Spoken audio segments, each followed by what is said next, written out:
Aw shit, here we go again. Welcome to the Sloppy Book Club podcast. I'm Jenny. And I'm Celese. And we are now on episode 5. Can you believe it? I can't. Woo-hoo. We made it. Yes. 5 episodes in. So what's on our agenda for this episode? So like every other episode, we're going to be trying 2 wines. One is non-alcoholic, so the alcohol was removed from the wine. And the other one is an alcoholic one. After we review these 2 wines, we're going to be do a quick would you rather questionnaire kind of thing. It's going to be super short compared to the last would you rather that we did. Yeah. And then we are going to be diving into 2 vampire stories. So our theme today is around vampires. Mm-hmm. Even our wines, our red wines, to get us in the mood, to get us, in the world of vampires. We're going to be drinking blood. Just kidding. We're not doing that. Damn. But we are going to be trying these red wines to keep within the theme. So, Jenny, did you want to start off with your wine? All right, let's do this. So, I am having a wine from, where is it from? Scarborough, Maine. Got it. Yes, it's called Bluet. Maine Wild Blueberry Sparkling Wine. So I'm going to go ahead and drink that. It's a sparkling wine. Sparkling wine. Red wine. Yes.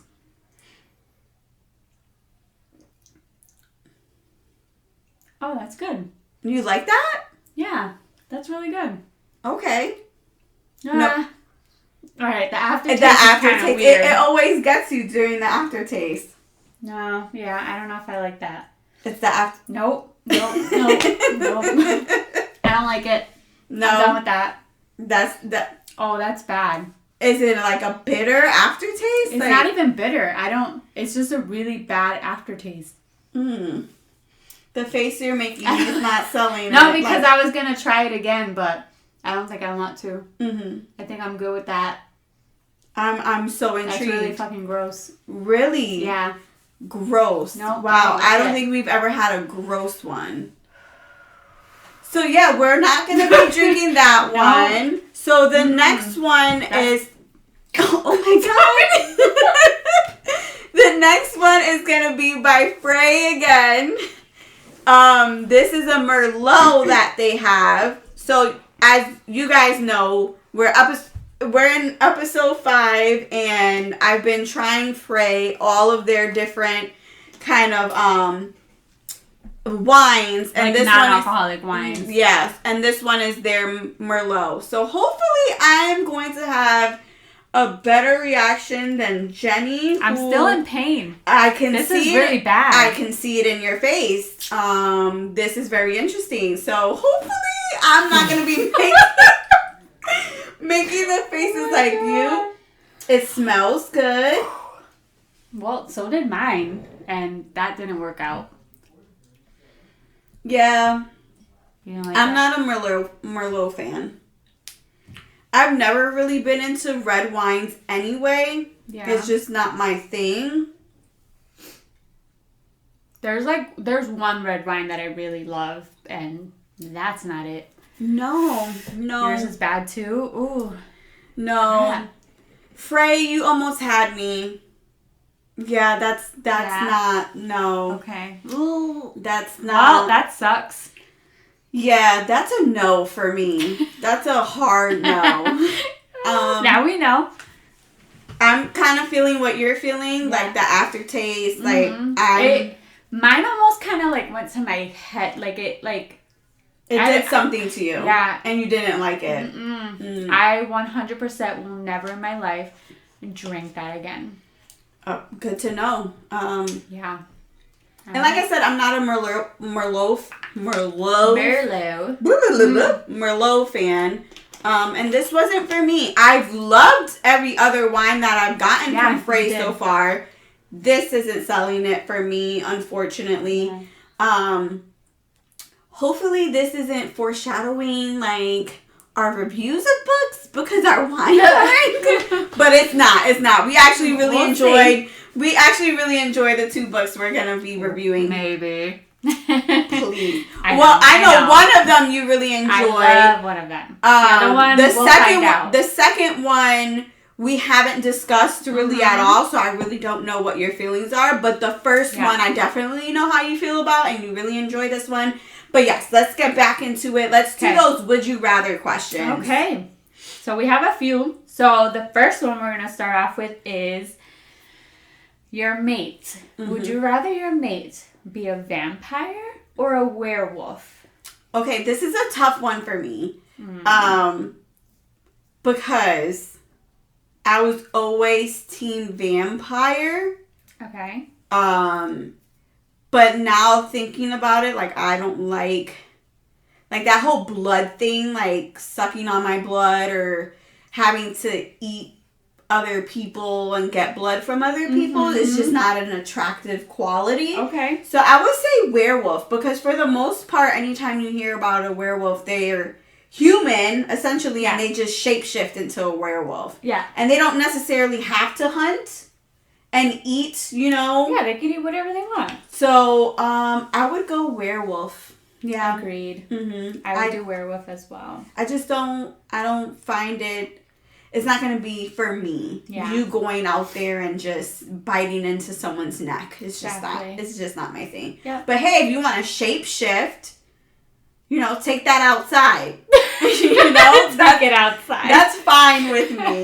I'm okay with that. I can live with that. I see it. You know, I'm not into vamps. I know you're not. I'm kind of diving in a little bit here and there in some books, but I would 100% go werewolf. Yeah. Just take a shower before you get into the house or something. Yeah, that would be nice. Yeah. Don't. Yes, agreed. We might have to have one of those, like, mud rooms. You know, before you enter. Marrying a dog? Essentially, that's what they are. Like, before you enter, clean off. Wipe your paws off. Clean your muzzle. And then come inside the house. Oh, my God. You're ridiculous. I'll have a change of clothes for you. Because usually, you know, when you shapeshift, you're in your clothes. Naked. I mean, you don't want everyone looking. I'll make sure you have some clothes. Okay. All right. Okay, this is a ridiculous one. Would you rather be the kind of vampire that sparkles in the sunlight? Of course you would think it was ridiculous. Right? It's fucking ridiculous. Or you can only just come out at night. I would be the come out at night. No, you wouldn't want to sparkle? I wouldn't. Why wouldn't you want to do that? I'm a night person anyway. Okay. So I think essentially I would be okay with only coming out at night. I'm not a day person anyway. And the whole sparkling thing, you could only live in certain places. Because, come on, if I'm out here in Massachusetts and it's a sunny day and I'm sparkling, people are going to know something's up. That's very true. So at least at night, you know, I can be like, oh, I only work at night. You know, there's excuses you can make. Okay. But if I'm sparkling in front of everyone, that's not going to be great. Well, you'd be surprised by my answer. Okay. I would choose to be the sparkly vampire. Really? Yes, because if you know me, I'm a very sarcastic person. And if I went and sparkled everywhere, I would just call it out. Hey, guess what? I'm sparkling. Look at me. I'm shining. I'm shiny. All right. Last question. All right. Would you rather be the type of vampire that your facial features are very demonic, so you're like gross looking? But I think those are the strongest, right? I think that's, you mean like when I'm attacking someone, right? Yes. Okay, my face shifts into that. Or would you rather be like a shifter that just like turns into a full body bat? Flying. So basically it's either I can fly or you can't. Or I can't. Much. You're either going to be ugly and you can't fly or you're going to be cute and you can fly. Am I going to be cute and fly? I mean, bats are cute, I think. But I'm a little bat? Okay, maybe if I was a little bat, then it would be like, ooh, I'm cute in the night. But what if it's like one of those like underworlds? Remember he was like that big ugly one? All right. Like super scary. Okay, so let's just go with that. Okay. So either the ugly face when you're attacking people or a full body gross ugliness, but you can fly. But I can fly. You see that? That's kind of throwing me because because I'm gonna be ugly regardless. An ugly face when I'm attacking you. Correct. Or then I can be like a big demonic wing flying. I think I would do that because I can fly. Either way, it's not gonna be attractive looking, but at least I can fly. All right, I can see that. I would probably choose that as well. So I would have chosen it either way, whether it was a big ugly thing or a cute little tiny bat. A cute little tiny bat. Yes. I think either way, I would be okay. Yeah, I wouldn't just want my face to be gross because that would suck. That would be stupid. I think. And then you're not gonna fly. I know. That's the best part. I know. Okay. All right. These were good ones. They were, I guess. Get us started. Okay. Let's get into our vamps books. Because I really enjoy vampire books. I know you do. So. We all know Twilight is her go-to. Yes. I am not a huge vampire person. I don't know, maybe Twilight killed it for me. I never read the books. I just watched the movies, so I can't judge the books at all. But I've just never really been into vampires. I have read a couple books, especially recently, that were kind of, they were good. They weren't terrible. They were good books. But this first one, A Dowry of Blood, by S.T. Gibson, or St. Gibson, I believe that's how she goes now. Yeah. Which I really, really, really loved. I enjoyed this one too. Yes.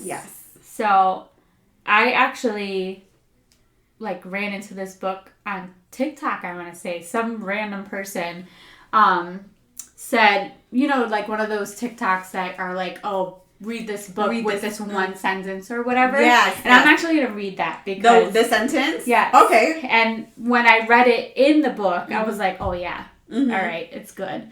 So the sentence is, if you can still hear me wherever you are, my love, my tormentor, hear this. It was never my intention to hurt you, not in the beginning anyway. And I died. When I saw that TikTok, I was like, okay, that was really good. And that was like the very beginning. It was chapter 1, yes. I fell in love. So, again, it's A Dowry of Blood by S.T. Gibson. It's a gothic fantasy. And it's adult, of course. It is adult. Yes. So I can just go ahead and talk about that. It's a reimagining of Dracula's Bride. And it's written by the main character's point of view. And she's writing like a love letter to Dracula. See, I took it as like a journal, like little journal entries or like diary entries. Yeah. But it could have even been a love letter too. Yeah, I think you could see it either way, which is... great that you see it that way and I see it as like a love letter. And it's interesting because if I'm not mistaken, they're republishing it, correct? They are, yes. So what I'm interested to see is how like republishing it, the pages are gonna look. Is it gonna look like a letter? Is it gonna look like entries in a diary? Like because in the original, in this original one, it's like little mini chapters. Yeah. But you're diving into like her experience. Right. Because it's it's a past point of view. She's like, this is what happened to me and this is what you were saying at that time, kind of thing. Like some pages will have one sentence or it'll have a full page of something that's happening at that moment. So yeah, it's from her point of view, Constanza. That's what I said. Okay, Constanta. Constanta. Right? That's great.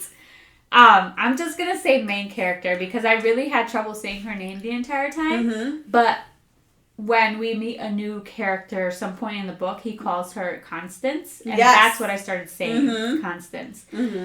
So basically, the main character is beaten and left for dead somewhere in the woods, and then this guy comes up to her and basically says, if you want to live, you're going to come with me. Mm-hmm. And he turns her into a vampire. And obviously he's Dracula. Mm-hmm. And he gives her the opportunity to take vengeance on the people who beat her or left her for dead. And kills her family. Yes.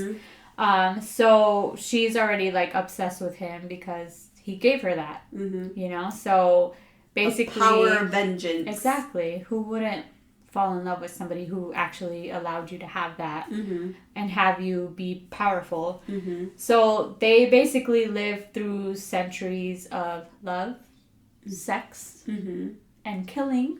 Yeah. Because, you know, they have to, they're vampires now, so they have to suck blood from other people to stay alive. So Dracula, he was always super secretive, doing like research on humans and vampires and how... it all intertwined. Yeah, because he always wanted to know how vampires, I believe, came to be. Like the genetic makeup, or just like the science behind it. Because I feel like he was always trying to find the next clue or the next thing. Like he was really into this. The science of it and the biology of it. And he was already alive for centuries before he even meets this main character. And he's still doing research on it because he still has no idea. Because I think at one point, like he knew kind of the whole makeup of like a vampire and like maybe how they died or things like that, like what killed them. So he was always infatuated with that. Right. But the problem with that is he was always secretive about it. He never shared it. He never shared that information. So the main character was always kind of left in the back burner. She kind of just went along for the ride through all these centuries and was forced to kind of live as pretty much his wife, just kind of being there and along for the ride, right? Almost like just a companion that he can just have, almost, because it wasn't like she was able to have a life. No. She was always jealous. Yeah, too. She, in the beginning, when they would move from, like, city to city, because he kind of went wherever, the new trend was almost, or like the newest theater, or where music was, or where the new big philosopher was, or and things like that. And she would try and adapt, and like even when she met that one woman, was it Helen? Oh yeah, Helena. Or something like that. And she was developing a friendship. He got jealous over that. Like he was very controlling. I almost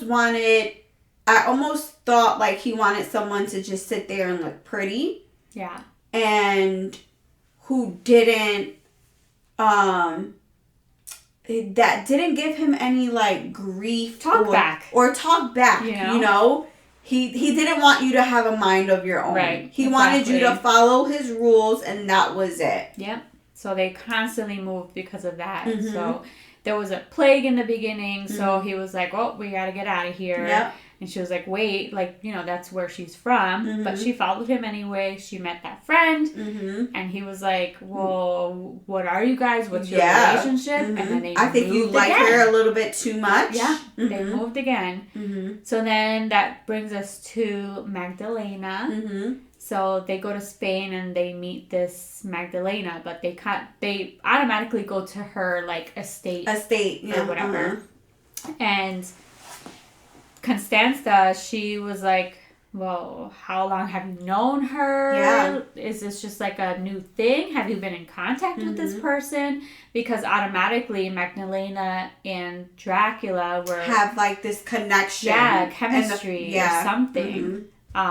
They kind of are together and they whisper things to each other in her house or her estate. She just thought that they were friends, like pen pals. Yeah. She didn't know how beautiful she was. Yes. She didn't know how close their relationship was, what were in the letters that they shared to one another. Like, she just didn't know all this, like, background kind of thing. So she was getting jealous over it. But she was also getting jealous because Magdalena was super pretty. She was beautiful. So she was like, but I kind of want her kind of thing. Like, so she was jealous in both ends of it. Yeah, she wanted to hate him for liking her, but she kind of hated herself for liking her too. She was just like, this isn't cool.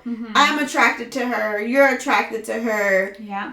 But I'm also in love with you, Dracula. Yes. Like, am I, like, I don't want to share that. Right. They do end up getting together and having sex, all three of them. So there's definitely that polyamorous relationship throughout the book. And then they leave Spain, right? Because he changes her. Yep. So he changes Magdalena, and then they all leave together. I love how he manipulates that situation. He does throughout the whole freaking book. Yeah. I love how he's like, now you have a sister. Yeah. Or like a companion, you know? Because it was just them two for so long. Right. So now he's like, look at, like, now you have a sister that you can look talk what I to. got you. Yeah, this is like a gift for you. And then he even was like, only if you give me permission. Yeah. But really, he wasn't asking her permission. No, he was not. He was going to do it whether she wanted to or not. Right. Because why would they end up there? Right. Come on. So then, I forget where they end up after that. It's not France. I don't even remember. I feel like it was Venice. Yeah, because that's where they go, and they go to a lot of, like, countries that are on the come up. Yes, they do. Because they start to have, like, theaters and carnivals and things like that. Because, oh my God, I'm forgetting her name. Magdalena. What was different between Magdalena and Constanza, hope I'm saying that right, was that Magdalena had really big views on politics. So she had a lot of connections, and she would write to a lot of politicians and had ideas. So when she became a vampire, she thought she was able to keep that up and Dracula would be okay. So she was like, let's, the honeymoon phase, let's just go travel and talk to all these people. And then slowly he was pulling her in to control her to the point where she wasn't able to have those relationships anymore. He was just like, why do you want to talk to these people? They're going to die. Exactly. Yeah. She went from this super carefree person to just being super depressed and felt lonely. So he kind of like took her fire. Yeah, he really did. And he did that to Constanza too. But Constanza was already she was more like relaxed and kind of went along for the ride sort of thing. I think even like in her upbringing, like they didn't, like she said she came from a small village. So when you think of someone who comes from a small village, they don't have a lot of status, And here was Marigold. Magdalena. Why am I calling her Marigold? I don't know where you got Marigold from. This is non-alcoholic wine, right? Yes, it is. That was close enough. But yeah, they're two different personalities, but still, they both ended up the same way. They're both lonely and depressed. So they kind of cling to each other, sort of. But Dracula seems to really notice it more on Magdalena because of how carefree she was. And then they end up meeting Alexei. And I think that was in Russia. Yeah. So Alexei, wasn't he like a beggar or something?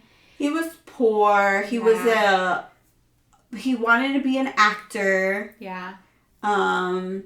they meet him when he's getting his portrait taken. Oh, yes, that's what it was. He was getting his portrait taken. He was very, very young. He was very young. I think he was the youngest. He was like 18. And like I said, Dracula was really good at playing at your soft spot to get you. And in this case, he was like, you know, I can make sure you're fed. I can make sure you have, you know, good clothes and a home, because Alexei was in Russia. He didn't have a lot. He was poor. Right. But Constanza didn't want Alexei there. No. Even though she felt like almost protective of him, and she was like, he's too young. Let's not bring him into this whole relationship, family thing. Especially what was happening with her sister, going into this big depression. She didn't want to add another person to... She already knew their life wasn't the greatest, even though they could, you know, they were vampires. They could live forever. But what's a life if you can't really live it? Exactly. And you're limited because you don't really know who you truly are.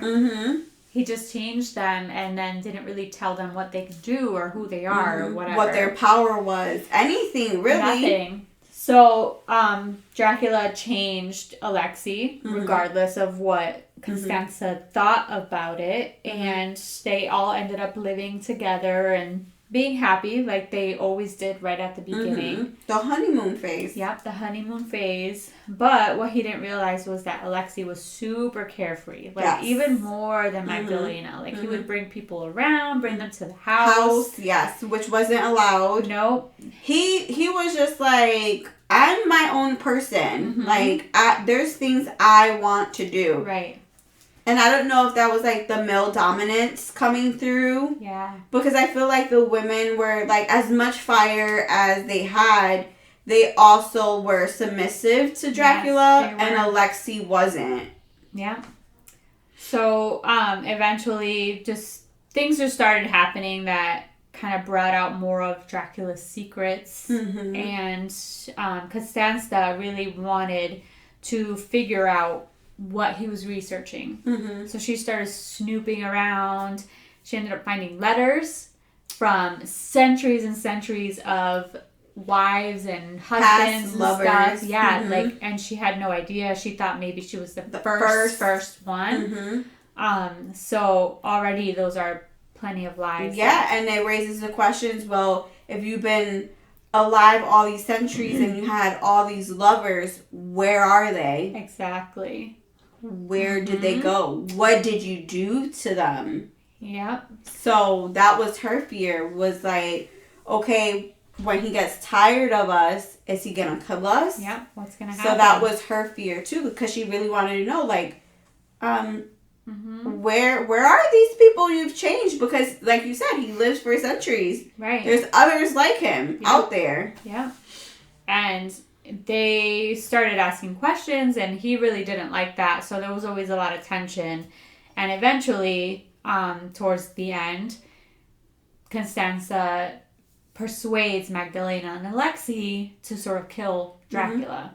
Have like a little coup. Yep. So they lure him by having sex with him, and Constanza kills him. Yep. Stabs him with the stake. Yep. Because she before this, she finds out how to kill a vampire. Because they were like, it would have to be within his research. Right. So she found like a journal that describes everything. Because she had previously asked him about how he came to be. And she found out that Dracula was changed by his master. Yeah. And that he eventually killed his master. Yeah. So he wrote about how he did that. So essentially she did the same thing. And if I'm not mistaken, she had mentioned something about, like, after killing him, they kind of, like, drank his blood and stuff. Oh, they did. And then it gave them his strength, too. Like, some form of power.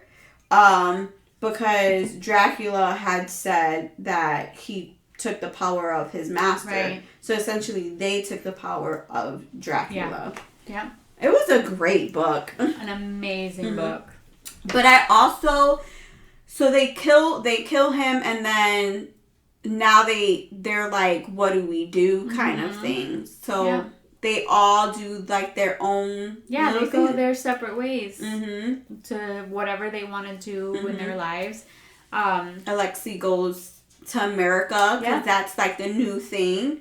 And he's like, I'm going to be an actor out there. Yeah. And she actually, the author, put like a little side novella on her website, which I read, and it was mostly about Alexi. It was really cute. I haven't read that. I will talk about it so you can read it, but it's really cute. It's like a chapter of Alexi's story. Oh, that's so cool. In America, yeah. So, yeah, like I said, I'm not a huge vampire person, but I am in love with this story. Yeah, what's interesting, too, is that they never say his name. They never do, no. You just know that he's Dracula. You just know it's Dracula, but you never know it's him. Yeah. So even, I don't know if it was like a hidden fear of her to even say his name. Because she always was like, you said this or you did that. Yeah. But she never said Dracula. But she named everyone else. She did. And it kind of plays into like what we both said. Like I'm saying like it's a love letter to him. And you're saying it's a journal. So it's the same thing. Why would she put the name in it? Because she's writing it to him or she's writing her own thoughts into a journal. That or even she still fears him even after death, that she can't even say his name. There's so many different like perspectives of this. It's was a really great story. It's so short. What is it, like 80 pages? Or something? It's like 240. Not 80. Okay, so it's super thin. And I think I read it in a day. Books, yeah, compared to a lot of the books we've read. Yes. Yeah. So I read it in a day. I reread it recently, and I just fell in love with it again because it's so like it's like poetry. Reading it, yeah, I think. I just loved how it's so different from a lot of other Dracula kind of like stories. So this, I really liked her perspective. Yeah. I loved just the story of it. It was just really good. I'm glad you liked it. Yeah, I did. I really did enjoy it. I enjoyed it a lot. Awesome. It's definitely something like I might go back to from time to time. Yeah. You know, and read certain parts. It was good. I can't. Yeah. I'm definitely going to pre-order the new like republished. I definitely want the republished one. Yeah. It's really pretty. Yeah. Like the book itself and then the story. So I can't wait for the republishing. Awesome. How many glasses of wine would you give this one? I'm definitely giving it like 4 to 5 glasses of wine. I think I already rated it a 5 on Goodreads, so I'm going to give it a 5. Yeah, it was amazing. Yeah. It was really, really good. Yeah. I have no complaints about it. It was a great story. It was nice flow. A good flow. Romantic. There were romantic parts. It was like that battle of like, I love you and I hate you. Yeah. So that was really good. But then it's also going after your conqueror kind of thing. Yeah. So I really enjoyed that. Good. Yay. Yay. So that was our first vampire book. Now we're going to go into our second vampire book. This is called King of Battle and Blood by Scarlett St. I enjoyed this story. I'm not sure how Jenny feels about it. So, seeing her face, I'm seeing mixed emotions. Yeah. But it's basically about Princess Isolde. I think that's how you say it. Isolde. Let's go with Isolde. She's a princess of a kingdom. And she's 26, and her dream was always to be the queen, to protect her people, their protection, their lives, their safeguard was of utmost importance for her. And she felt like she can do that without a man. Yeah. She didn't need a king to do it. So anytime, these princes come to like say marry me, you can't do anything without me, she'll kind of like have a dagger to their throat pretty much, because they would always be like, you need someone to tame you, and she's like, I don't need no fucking body. And I think that's why I like this book, because she was like badass. I really like that about this book, that the character was very much, I don't need to marry. I don't want to have kids for sure.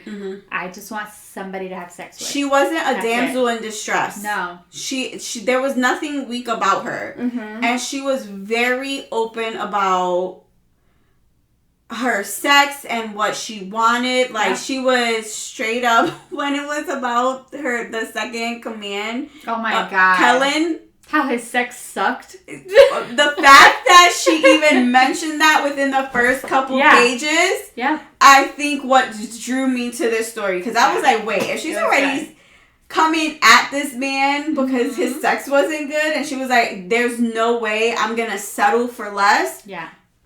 That was really great. Snaps to you. Because she was just like, I'm going to be a queen. And also, if I'm going to have a man, it's going to be a man who can do some passionate good... lover. Yes. Pretty much. I'm not going to settle for this guy. But he was, like, obsessed with her. He was in... Oh, my God. He was obsessed. So, again, it's sold. She's the princess of a kingdom. She wants to make sure she can protect them. Her father's the ruler right now. She lost her mother when she was young. Her mother died. It doesn't really say how her mother died. No. It just says that her mom is no longer there. But what's happening is the Blood King is conquering the 9 houses.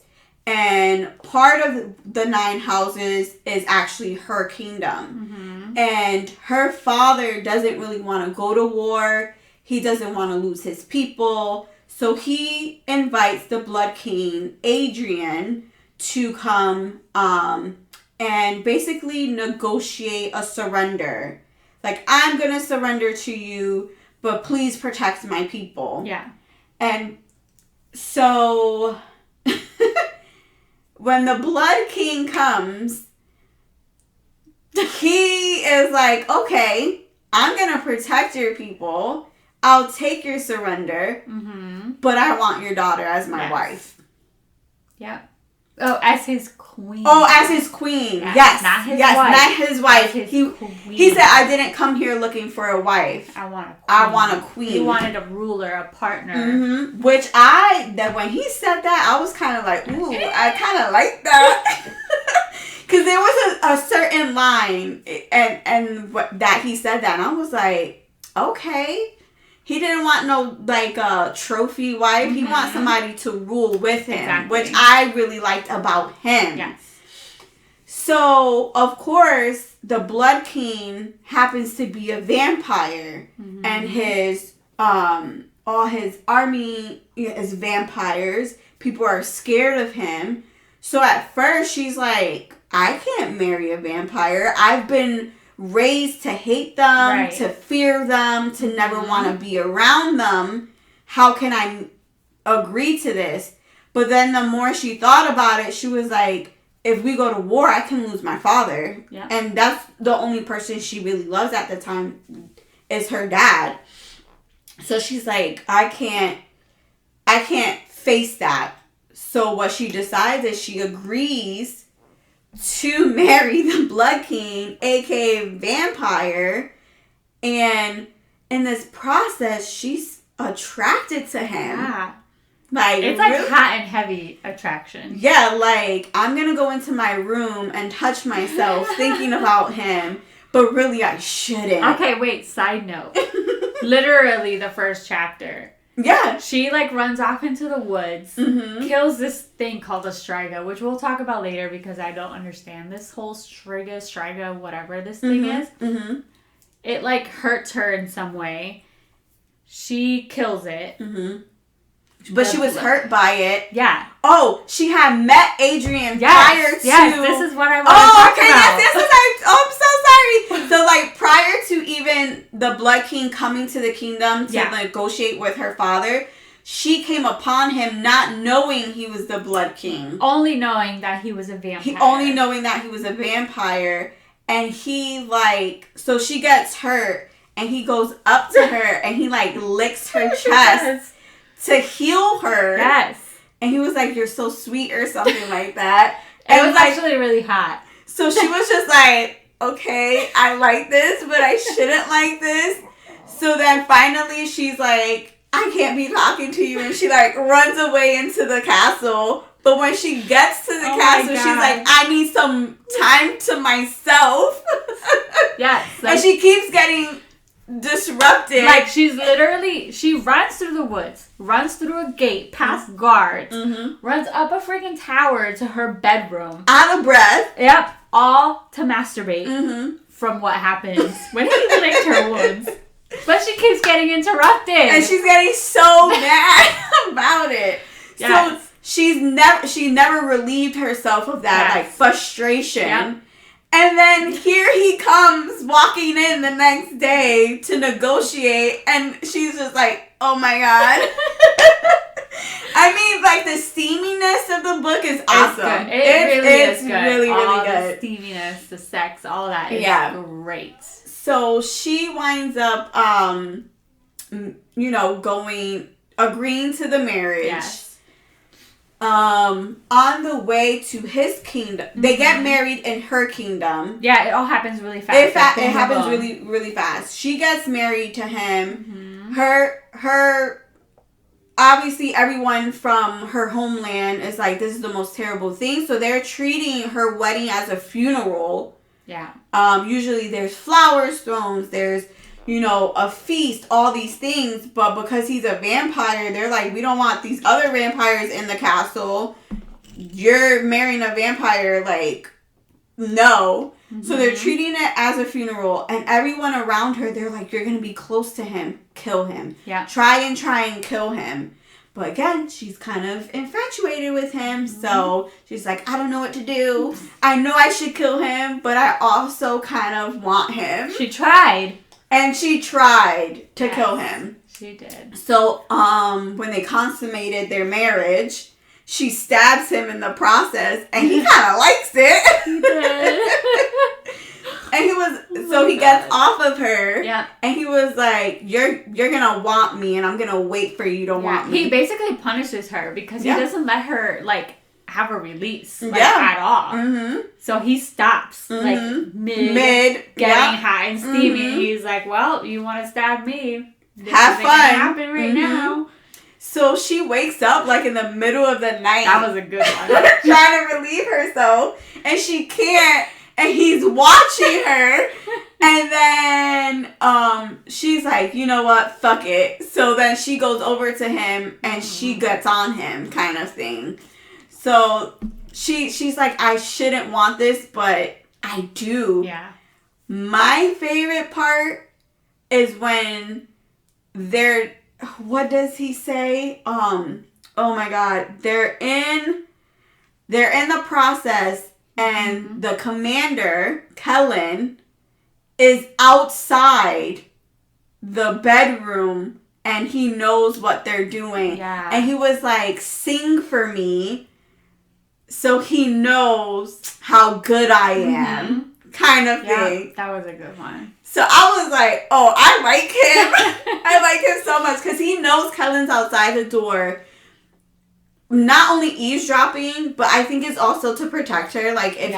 If he hears her scream, at the same time, he's just stalker status. I feel like he's very pervy, and he just was obsessed with her and how good she was in bed, kind of thing. And he just wanted her, so he was kind of being pervy. But he was like, the way he was like, sing for me, say my name, so that your commander can hear it. Yeah, that was good. Yes, it was. So she definitely did. Kellen was definitely upset about it. Yep. Because he had these little stabby innuendos to her. So were some of the people in her estate or whatever. They didn't like her because they were like, wait, why didn't you kill him? You had sex with him? You didn't kill him? Yeah, even her handmaid. Yeah. Who she was really close to was the one who gave her the dagger. And then she saw the dagger on the ground the very next morning. There was blood on it, so she knows she stabbed him, and she was like, why didn't you try again? Yeah, he's a freaking assholes. They were not understanding of the process, because honestly, it was her first time near a vampire, and you're expecting her to, like, just kill him within one stab. Yeah. And this man has been living for 200 plus years. Right. And you just thought magically she was going to stab him one time and right. he was just going to magically die. So I feel like they put a lot of pressure on her. Mm-hmm. So she has to leave, you know, her homeland. She's really sad about it. This is where she grew up. This is where her mom was. And on the way to the Blood King's kingdom, her own people attack her. And she's thinking that they're just trying to attack the vampires and Adrian and his people. But she's like, hey, I'm here. You're going to hurt me. And people are attacking her. They're like, no, you decided to marry him. Yeah. She was like a traitor. Yeah, they did call her a traitor. Mm-hmm. They were like, you're a traitor. You married him. This isn't for the people. This is for you. So she winds up having to kill some of her people, and it really breaks her heart. Like, she's distraught about it. They make it finally to his kingdom. And what threw me off here was, I understand she wanted to show her dominance of being the queen, but, like, she was stabbing everybody. And I feel like that was just bringing more trouble for Adrian than it needed to be. Right. Like, some of it was just, like, too much. Like, that first time she met some of his people, she danced with the librarian guy, which was so cute. I loved that scene. And then one of the other vampires come up, and he's, like, touches her, and she stabs him. Yeah. And then... But, I mean, to be fair, she's on high alert. Mm-hmm. She's grown up to hate vampires. Mm-hmm. Right? But she's just stabbing people of his court. She's literally going around stabbing everyone. She's just stabbing people of his court. Right. Like, these are still his people. Right. And you're trying to win them over, and you're, to me, causing more trouble. Right. Because Adrian winds up killing him. He beheads him. Yeah. So now, he was of a noble family. Mm-hmm. His father is like, you killed my fucking son. Right. Weren't they, like, related or something? Who? His cousin. Like, Adrian's, like, cousin or whatever. Wasn't that his uncle? Like, the nobleman that was like, wait, this is my son. Was it? I feel like they were related, yeah. I don't know. But he beheaded him, and his father came and was like, excuse me. Like, you're gonna, for this human woman? Right. So, it was a hot mess. So, that's what threw me off with her within the kingdom, was just, like, trying to stab everyone.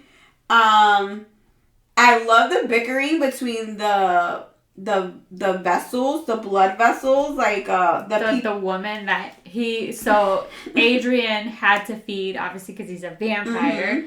So they have, like, main people or vessels that they like to feed off of. Vassals. Vassals. Mm-hmm. I don't know. So these were just humans that agreed to being basically their food. It was almost like a turn on. Mm-hmm. Their food, but in it was like a give and take. Like, yes, you can have my blood, but he paid them well. Like, they were wealthy. They had, you know, good clothes, good status. Like, you came with status.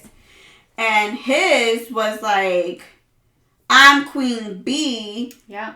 Even though you're the queen, but I'm his number one. Because you won't let him, you know, feed off of you. Yeah. So he's always going to run back to me. And Isolde was like, oh yeah, bitch? You think? She was like, fire her. I don't like her. Yeah. Basically. But I like the little drama. Yeah. Of that. I thought it made the book funny. Especially when Isolde and Adrian got into, like, that 3-day fight or whatever, so she wasn't in his room or whatever. Yes. And then she made it seem like, oh, I was warming his bed. Yeah, like, you're his wife, but I've been in his bed for 3 days. Yep. And I was like, ooh. So then she runs to Adrian and she was like, this bitch is saying that you been fucking her or being with her for 3 days. So I love the fact that he was like, oh, she said that? Yeah. I got it. And then he goes into the room. He's like, get off the fucking bed. He was like, you've been telling my queen that, you know, we've been together. And she was like, no, she misunderstood. So he was like, you're calling the queen a liar. And she was like, no. And then he was like, put her in the dungeon for how long she's been saying that she's been warming my bed. That's hilarious. So I love that part. But yeah, getting into like the big, I guess, plot kind of thing would be Isolde knew that there was an attraction to Adrian that she just couldn't understand. And then she kept having these memories of her speaking to him, but never having those conversations before, like a past life kind of thing. And we also learn about the witches who were the ones who were burned at the stake. There were, I believe, 13 main witches. Yep, the High Coven. The High Coven. And they were burned at the stake because the Adrian's past king, I guess, the king before him that he basically killed in order to overthrow him. He wanted to use the witches to conquer all the houses. Yeah. And the witches were like, no, we don't use our power for that. We use our power for good kind of thing. And each house had their own designated, like, witch. And so he was like, well, if you're not going to help me, then I'm going to kill you all. So he basically burned these witches at the stake. And Adrian, when he was human, was actually in love with one of those witches, Yesenia. Yesenia, yes. And we find out that Isolde is having these memories of Yesenia and him. And we also find out that, I don't know if it's like a reincarnation. This is what is confusing. That was the problem with this book for me. Okay. This whole Yesenia and Isolde thing. Was it a reincarnation? Was Yesenia like this powerful witch who knew that she had to come back to life at some point or whatever? So now Isolde has these memories from Yesenia, but she's Isolde and she knows she's Isolde and she has this whole life in this current time, but then all of a sudden she's Yesenia. Yeah, so that's what threw me off too. Because I don't know if it's a reincarnation or if it was a spell she made while she was dying that eventually she would come. Yeah. But Adrian also said that he prayed for the gods for her to come back.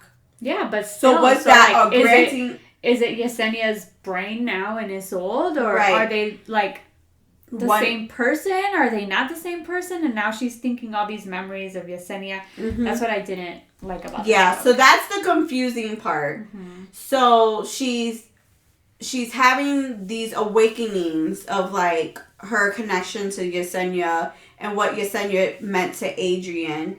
And what's happening within the kingdoms is like this misting where someone who doesn't have powers has been making this spell that's been controlling people, and basically their flesh is like falling off because of the misting, and they're finding out that it was from one of the witches from back in the day. What was her name? Ravenna. Verena, maybe. Verena. No.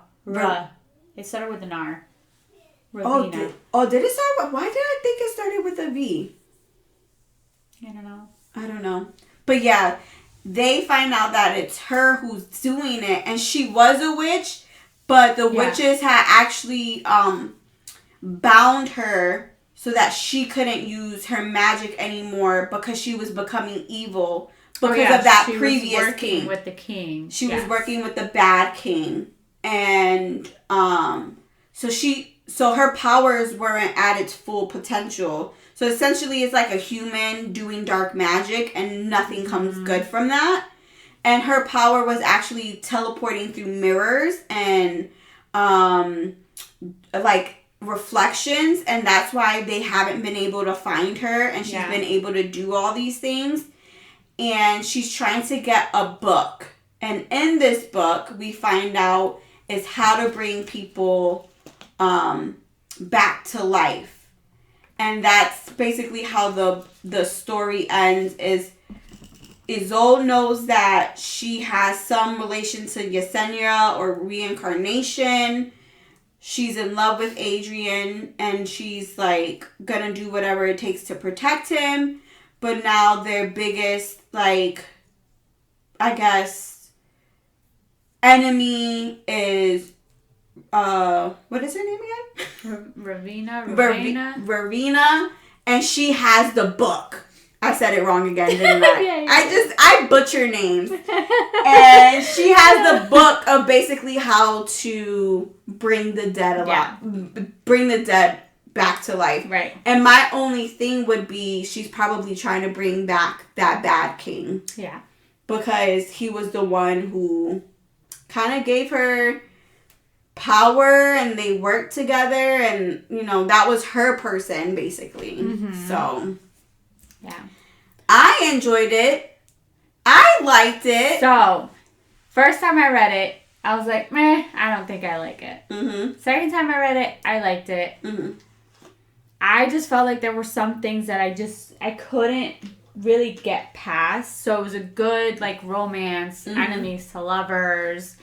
They had an arranged marriage, conqueror type, all those tropes. Good. Awesome. Good quotes. Good sex scenes. I feel like there may have been a little bit more than what I'd like, but that's just me. If you like a bunch of sex in a book, it's fine. Whatever. Go for it. It's a good book for that. I didn't like the whole Yesenia reincarnated or memories or whatever. I did not like that at all. It confused me. And then just a couple of scenes, like one that really stood out was the fight between her and her dad. Oh, yes, I forgot. Yeah, so he basically, she tells him, I'm Adrian's weakness. So, because that's what everyone wanted her to find out. Right. Like, find his weakness and kill him. Yeah. And she finds out that she's actually his weakness. That if she dies, he dies. Right. Because there's some form of, like, bond or connection that they have. So if she gets her and she dies, he's going to die along with her. Yeah. So now her father is like, okay, we have his weakness. I'm going to kill my daughter. Like, in the beginning, he's like, oh my God, I love my daughter. No, you can't go marry him, blah, blah, blah. And all of a sudden, you want to kill her at the end of the book? But my thing is, we don't know how his wife died. So was he really a good person to begin with? And I think that's, okay. I'm hoping with book 2, it would answer these questions. Because, you know, when you're making a series, you don't want to give too much away, and I'm wondering if that's why a lot of things weren't explained, because it's a series. But if we're not explained anything, that's why I really want to read book 2, because there are things I'm hoping it would answer, and that was one of them. The reincarnation, what really happened to her mom, and was her dad always like a shitty person, or was he a good person? Right. Because she essentially has to kill her father because he's trying to kill her. Also, what happened to Killian, the commander? And I'm over here saying Kellen. Yeah, I was gonna correct you earlier, but I didn't. I was like, whatever. She's gonna butcher it. We'll just roll with it. Just butcher the names left and right. No worries. Oh my God. At that point, you had already said it, and I was like, whatever. Sorry, Scarlett St. Clair. I am so sorry. Names are just not my thing. Hey, and that I'm a teacher, that I say names every day, and I'm just like, unless you tell me what your name is, like, I'm not going to get it right half the time. It's all good. That's hilarious. Funny. It is hilarious. But I don't know. I want to read book 2 because I'm hoping it answers the questions that book 1 didn't. And it will tie everything in so it's not confusing. Because that was something that was confusing for me too. It's just like, I don't understand this whole Yesenia Isolde's kind of connection. Yeah. But what was interesting to me was that I was attracted to a blonde-haired, blue-eyed... See, I wasn't. Like, I wasn't. main male character. Usually, you know, it's the violet eyes or hazel eyes. Dark wigs, and you handsome. know? Like, so that kept coming back in my head that he was blonde. And I didn't like it. I'm sorry. Nothing against blonde people, but I just didn't. It kept coming back. I was like, not me. I just ignored the way he looked. And I saw him like as this blur. But I liked his personality. Yeah, some of his dialogue was like really good. He definitely was. The way he called her his sparrow and like I don't know, just the way he talked to her because she was mean to him. She was like when she danced with that guy in the ball or whatever. She was like, "Did I make you jealous or whatever?" And he was like, "No, you just made me want to fuck you more." It's like, okay. And like I don't know, I really liked him. Yeah, I liked him too. He was probably the best character. And I liked the strength that she brought about not being this damsel in distress princess. Like, save me and save my kingdom. She was like, no, I'm a fucking strong ass woman and I can save my own people. Yes. So that's what I really liked. Maybe that's what like solidified it for me. Was just like that strength that she had. I was just like, you don't get a lot of that. And also that she's an older woman. And she's 26, Yes. I say older. She's not old. She's not that old. She's older. Yeah, she's older than that we normally read. Because it's always like 19, 20. They're always 18 and 19. Yeah. So that was a nice perspective. Yeah. And her being so free, I liked it. Yeah, she wasn't a virgin. She knew what she wanted. Yep. And she wasn't afraid to tell men what she wanted either. Exactly. So... Yes. Agreed. Awesome. I liked it. So what would you rate it? I'm gonna do a 3.5. Okay. Yeah. I think I'm gonna do a 3.5 because I'm hoping for more for the second one. Yeah. I wanted to give it a 4 because it really wasn't a bad book. I always tend to rate vampire books a little lower than normal books, but it was just those questions that I had that were kind of weird for me. So it's understandable, I think a 3 to 3.5, maybe a 3. I think I would give it a 3. 3. That just seems harsh to me, though. It really does. Because it wasn't a bad book. It wasn't a bad book. There was some really great scenes, but the understanding of what was going on, I have to go a little bit lower. Yeah. And my expectation is that the second one, like the first one was good. The second one would be great because it answers those questions and it ties in everything. Okay. So that's why I rated it. Hopefully. And that's my hope too, because like I said, it's a great book. Like I really enjoyed it, and I recently saw like different TikToks too where they were saying like, I can't believe I like a blonde haired kind of character, even that scene of when they consummated their marriage and him standing outside the door, that was like a big hit too. So, I just find it funny. Yeah. But yeah, 3.5. I mean, it's not a bad rating. It really is. That's why I hate rating books. I really, really hate rating books. I'd rather just talk about what I liked and what I didn't like. And then you just and then the people decide what they want to do. Yeah, exactly. I mean, you don't have to listen to our ratings. I mean, you could just listen to like what you hear about the book and then be like, this might be something I'm interested in. Yeah. So don't always take ratings to heart. No. Because again, this is all, our perspective. Exactly. So we should all have our own. But I enjoyed it. I really liked it. I liked St. Gibson's. I love Scarlett St. Clair's. Like, they both were really, really great books. They were good books, yeah. But yeah. All right, that's it. That concludes our episode. For episode 5. Woo-hoo. And Jenny, letting me butcher names left and right over here. It's fun. You're like, You said Kellen. Definitely Killian. I'm pretty sure it's Killian. It is. There's an I in it. Yes. Yep. I don't know. It's all good. Hi. Whatever. Alrighty. Until next week. Yes. Bye. Bye.